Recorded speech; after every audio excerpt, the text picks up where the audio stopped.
Hannah stepped into the bustling room and knew she had made a mistake. A huge mistake.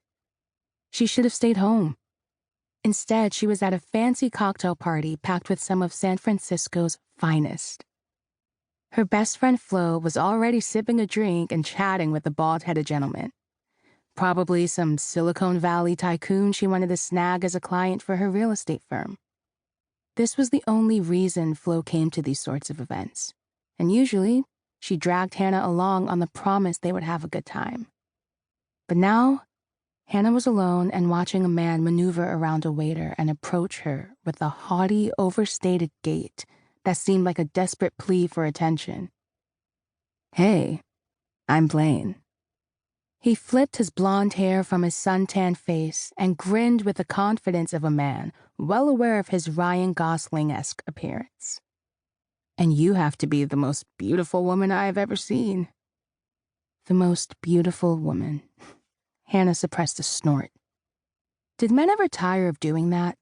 Spitting lies and cheap lines at women as if they were items and the currency for purchasing them was deceit? "Get your woman here." She imagined an enthused merchant at a bazaar saying, "2 shining lies for 1 pretty woman." Hannah presumed her father had done the same to her mother, spun the sweetest lies and the slickest pickup lines, right before he knocked her up and took off. "I'm sure you get this a lot," Blaine went on, his gaze shifting over Hannah. "But you look so exotic. What are you? I mean, race." He brought his wineglass to his lips, sipped, swallowed, and smirked. "What are you mixed with?" Hannah hated that question, but concealed her annoyance and offered a routine response. "I'm part black and part white." "Yeah, but what's your ethnicity?" As Blaine proved, some people were never satisfied with Hannah's routine response. "What's your ethnicity?" Hannah hated that question more because although she had the answer, she didn't really have the answer. She could tell people about her American mother. That part was simple. But what could she tell them about her Nigerian father who she'd only met once? What could she say about his Yoruba culture she knew nothing about? What's your ethnicity? That question also indirectly asked her another. Who are you? And similarly, Hannah had the answer, but she didn't really have the answer. She sighed.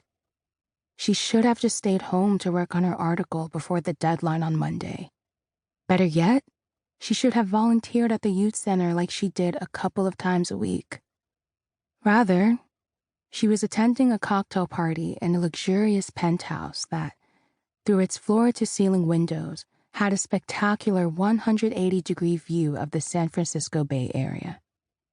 The interior, with its pale settee that curved into a sphere and its textured wall coverings that made the space seem somewhat alive, combined simplistic sophistication with a dramatic flair. It was a setting Hannah did not fit into. She glanced at her ensemble of a white t-shirt and a leather pencil skirt and sighed. Her outfit could not compare to the designer cocktail dresses that clung to the slim figures of every woman in the room.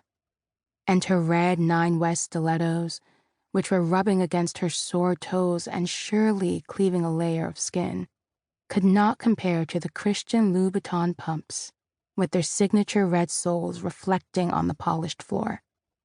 Hannah had felt chic when Flo picked her up. Now she felt inferior amid all the glamour.